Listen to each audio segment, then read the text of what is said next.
This is a vlog from my solo skiing trip along Padjelanta National Trail.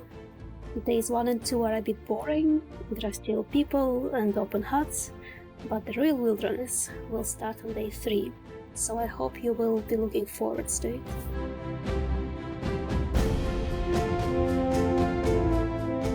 Day 1 begins in Kvikkjokk and ends in Núñez. So I arrived at Kvikkjokk yesterday and I stayed in this mountain station.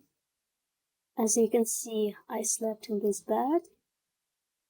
And now I just need to pack up my stuff, have breakfast, and I'll be ready to move on my journey.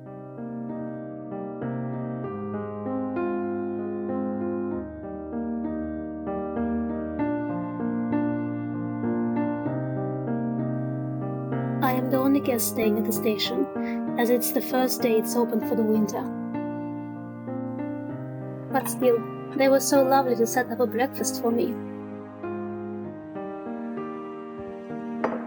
I never really have much appetite in the morning, especially when I'm a bit nervous about the trip, but I kind of know that I need to take in as many calories as I should.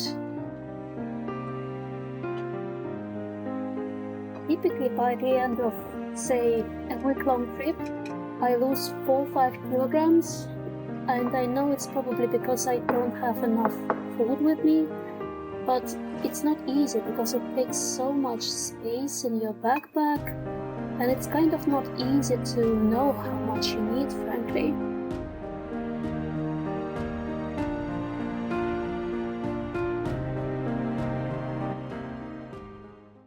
So you don't need to actually rent bed linen if you have, for example, your sleeping bag with you.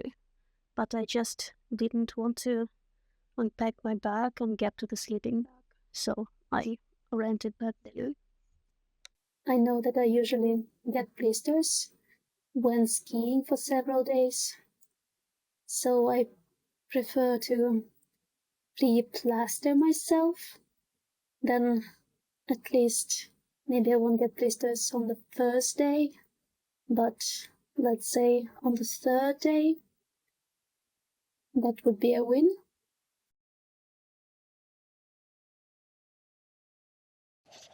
So here we go, my huge backpack, and I are ready to start the adventure.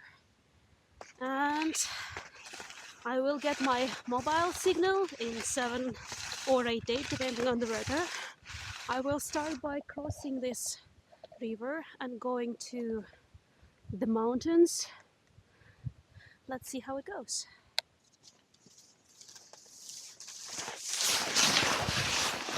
The first 2 days are actually pretty simple because I'm still not in the national park, and that means that using snowmobiles is okay in this area. So people often do, and also this time is like a hunting season for that wild bird, which I don't remember what it's called. But basically because of this, you see I have snowmobile tracks along the way. So I don't need to navigate, and basically the path is broken for me. The first 2 days will be pretty easy, but then I will be entering the Padjelanta National Park, and there people cannot use snowmobiles, and I will be going into the wild. So, snack break, which is basically probably my lunch. You see I have a couple of energy bars, some coffee, and look at that, I was just standing there and I just fell through into the snow. They're like knee deep and I had to dig myself out. So that's why you guys need to have skis in winter. Otherwise you just fall through into the snow.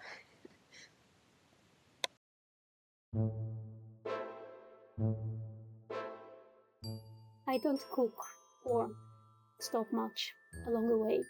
I usually carry some energy bars and some tea. That's why I can just continue going until the evening.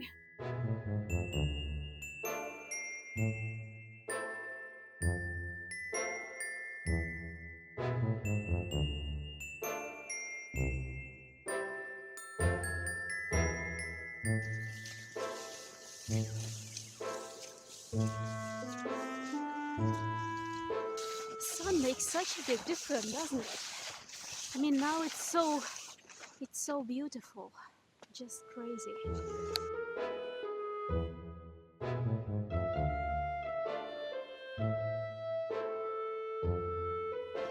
Well, I've been going for about 5 hours now, I would say, and that's when I actually start getting tired.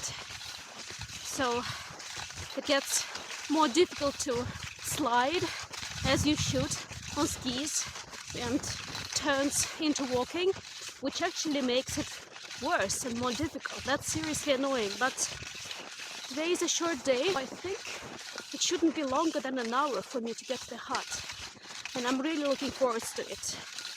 I don't know how I'm going to do the rest of the days when it's not just 16 kilometers as it is today. Well, it's going to be 25, etc. Well, first day almost done. Here is a typical STF hut. The warden just let me in, and it's already warm, and you can see there is like a little bedroom. Then you have boot stove, it's already warm, and some water already warm. There is clean water, which you usually bring from water hole. Dirty water goes this way, and a stove with gas. As you can see, it's very lovely. And then here I put my backpack, and I'll probably take this one as my sleeping space.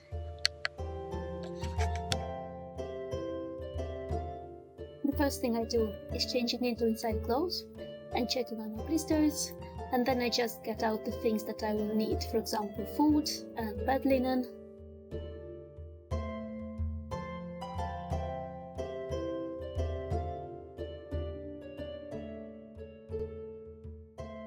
Oh, that's what you get for a toilet in an STF mountain hut. When staying in a hut, there are chores that you need to do. For example, if you want to use wood, you need to cut some wood.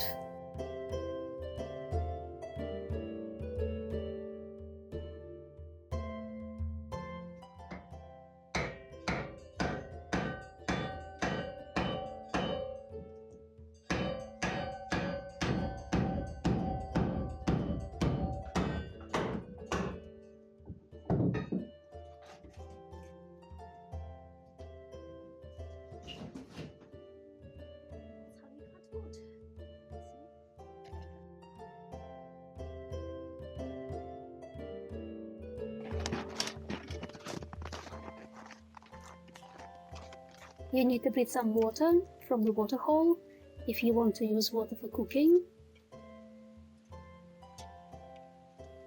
And when you are done with cooking and washing up, you need to take the dirty water to a specific place.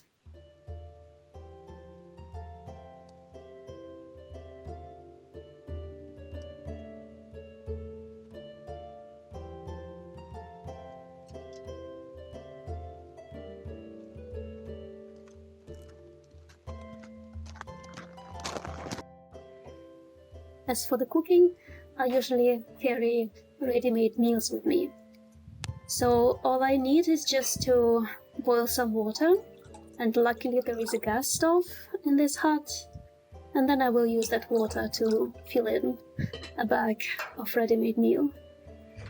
Well, first I think I need to turn on some gas.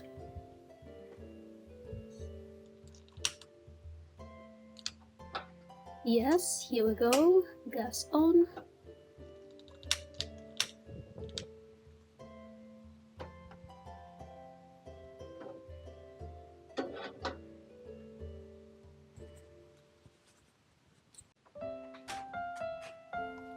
Yay! Now the water is ready. I just need to fill this up and then wait for 8 minutes.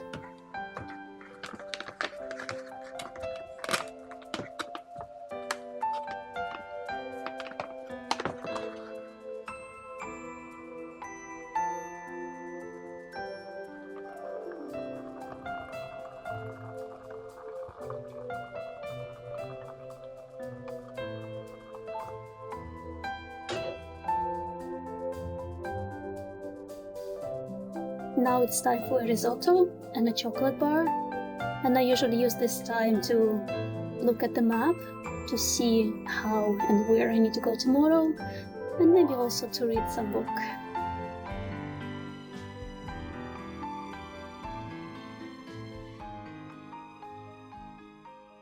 There is no electricity in the huts, so you have to use a headlamp both inside and outside. But isn't it nice around me?